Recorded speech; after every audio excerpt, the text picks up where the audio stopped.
Okay, I'm tying up these Thompson River Caddis in hand, and I've been struggling to try and figure out how he created the head on this fly with that spun moose. And I finally watched. I didn't realize there's a video online of Harry tying these. He's tying them with a vise, but he does something very cool where he takes the moose, he spins it, and then he trims it back to make what he calls chenille. All right, or like a chenille-like substance. So this is the base of the Thompson River Caddis. That's a bright green dubbing with the pheasant pheasant back wing. And the way he describes it is he takes a pinch of either elk or moose or whatever he has, and he's taking a pinch of like a pencil. So I have a pencil here that I've been kind of practicing to kind of get the measurements right. So I'm going to take a pinch of this elk,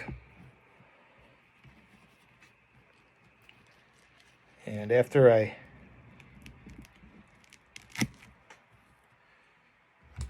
held onto that pencil, it's kind of easy to go back and forth and kind of see how it measures out. Now he does something pretty cool where he doesn't actually trim the butts, or he doesn't stack it or anything like that.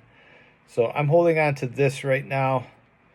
It's about a pencil, maybe a little bit more. So I'm going to take some away because this is less is more here. And the only thing I'm going to do is I'm going to comb out that under fur.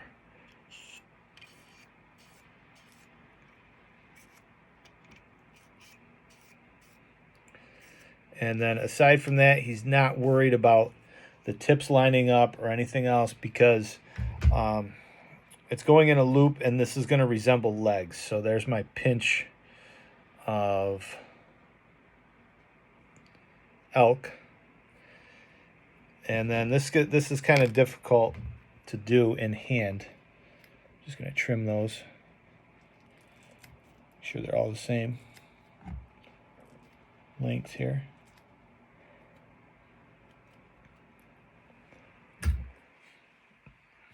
And then basically the way I do this is I'm holding, my pinky's holding that dubbing loop, and I actually take my hand and I grab my dubbing spinner, and I'm just going to put the butt ends in and kind of line them up where I want them. And now you really have to create some pressure when you do this so that the butts don't all fall. And then I'm just going to kind of try and space these out. And wax, a very good wax helps right now. But we're going to space those out. And then what I'm going to do is I'm just going to spin that. So we start to spin these ends.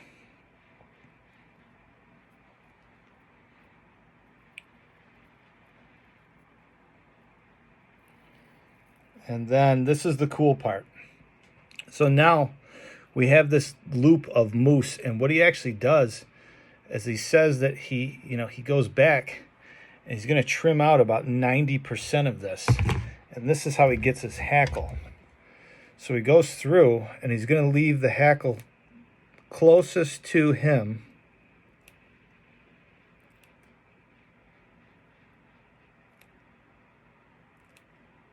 Long, and that's going to be those legs.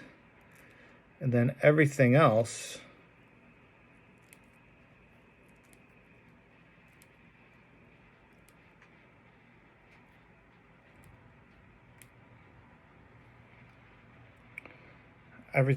is going to be long, or short, I mean.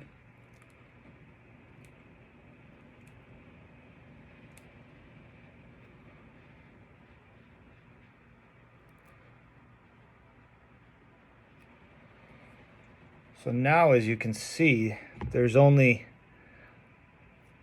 a few fibers that are long, and the rest is really short.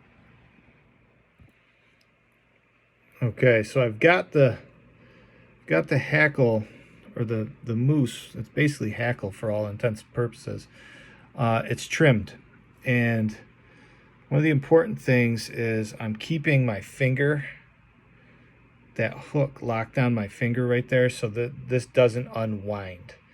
And what I'm going to do, I don't know if this is how people tie dubbing loops in hand, but I'm going to treat this kind of like my hand is a rotary vise.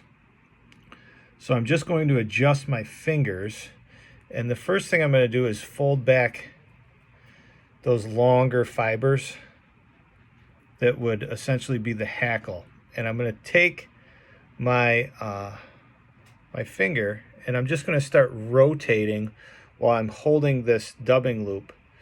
I'm going to start rotating so that I'm beginning to wrap these up. And then what I do is I'm just going to leave that one finger and just kind of keep pushing all that hackle and sweeping it with now this hand right here. So I kind of push back and I wrap and I keep pushing back, and the whole time my finger is sweeping those fibers back,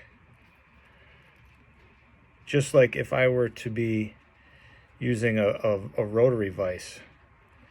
So now when I get done, that's the end result. We have this head and then only a few fibers that you can see.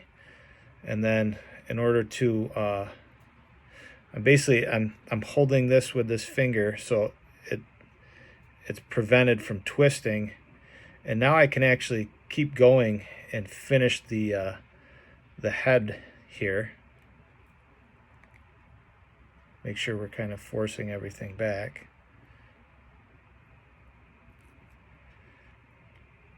And then the last thing to do is just kind of bring this up and add I do a couple hitches to tie it off.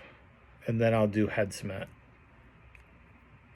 And then if there's any kind of pieces stuck together or, you know, kind of lodged in where I'm trying to finish it, then I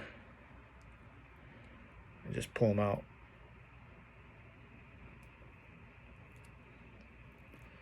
Okay, so that is the Thompson River Caddis, that head technique, which I'm thinking now this is probably the best way to go about it, done in hand. And it sounds complicated in hand, but it's actually easier than you think when you just hold the hook like that and you're just rotating. All right, so this is the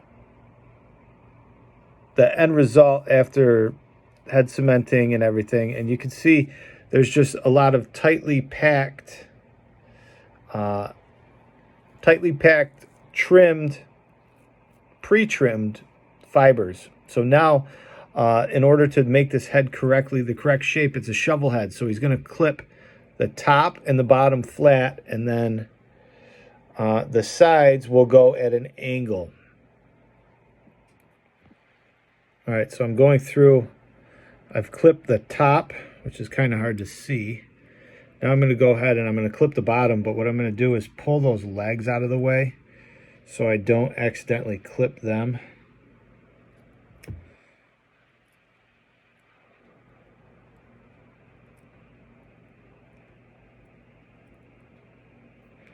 Because that's going to give me all my movement that I want.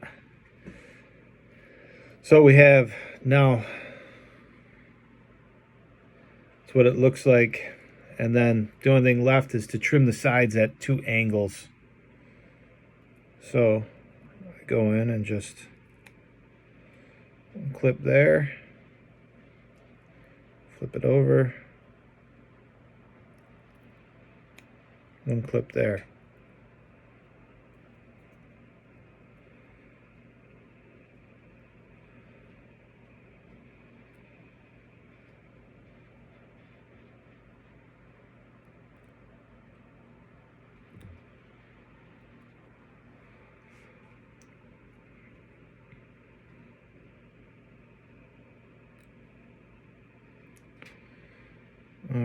And that, to the best of my knowledge, is a pretty accurate Thompson River Caddis pattern. It's got the shovel head, sparse legs. So, looks good to me.